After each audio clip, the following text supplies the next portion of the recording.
आपण गणेश ठाकूर यांच्याकडे जाऊयात। गणेश, अयोध्येमध्ये अभूतपूर्व वातावरण आहे, जसं वेदांतने सांगितलं की अशी अयोध्या कधी दिसली नव्हती, कधी अनुभवली सुद्धा नव्हती। तुम्ही ज्या परिसरात आहात तिथे वातावरण काय आहे आणि तुम्हाला अयोध्या कशी दिसते? भक्तिमय, राममय आणि मोदीमय असं वातावरण आहे। प्रज्ञा, मी सध्या मंदिर परिसराच्या अगदी जवळ आहे आणि तुम्हाला मी दाखवू इच्छितो की कशा प्रकारे लोक या बॅरिकेडच्या दोन्ही बाजूला उभे आहेत आणि फक्त मोदी प्रतीक्षा करतायत। हे लोकांचे विज्युअल्स आहेत। दोन्ही बाजूला लोक आता सध्या वाट पाहत आहेत की पंतप्रधान नरेंद्र मोदी कधी येतील आणि लता चौक पर्यंत, म्हणजेच तेडी बाजारचा सुरुवातीचा भाग ते लता चौकापर्यंत लोक दिसत आहेत आणि थोड्याच वेळात पंतप्रधान नरेंद्र मोदी यांचं आगमन होईल। जागोजागी लोक कलावंतांच्याकडनं त्यांची कलाकृती प्रस्तुत होते।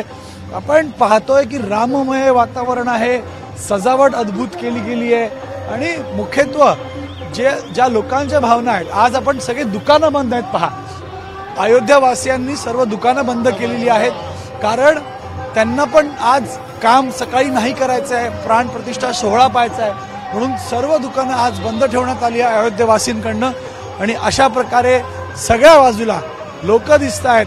ज्यावेळेस व्हीव्हीआयपी मुवमेंट होईल त्यावेळेला हा खचाखच भरलेला परिसर पाहायला मिळेल। कडेकोट सुरक्षा व्यवस्था ह्या परिसरामध्ये आहे आणि अशा या भक्तिमय वातावरणामध्ये अनेक भागातून आलेली लोक आहेत, यांना राहण्यासाठी जागा नाही मिळाली।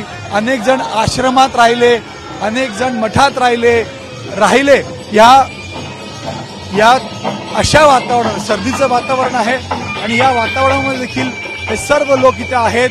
अनेक तास इथे उभे आहेत पंतप्रधान नरेंद्र मोदी यांची झलक पाहण्यासाठी आणि सोबतच हा सोहळा पाहण्यासाठी।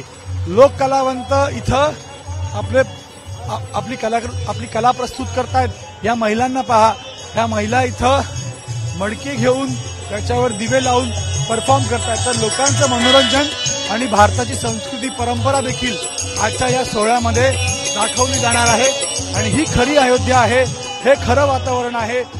देशभरातनं लोक अनेक दिवसांपासून इथे आहेत। आजच्या दिवशी आज जो सोहळा होणार आहे ते पाहण्यासाठी आणि म्हणून मोठ्या संख्येत लोक आले आहेत आणि सर्वांची प्रतीक्षा आहे ती म्हणजे पंतप्रधान नरेंद्र मोदी यांच्या आगमनाची। खरंय, ज्या क्षणाची प्रतीक्षा कित्येक वर्ष या सगळ्यांनी पाहिलेली आहे, त्या क्षणी प्रभू रामरायांची प्रतिष्ठापना ज्यांच्या हस्ते होणार आहे, त्या मोदींचं स्वागत करण्यासाठी, त्या मोदींची झलक पाहण्यासाठी हे सगळेजण एकत्र जमलेले आहेत। राम नाम बिना कछु नहीं भावे असं म्हणणारे हे सगळे लोक आहेत।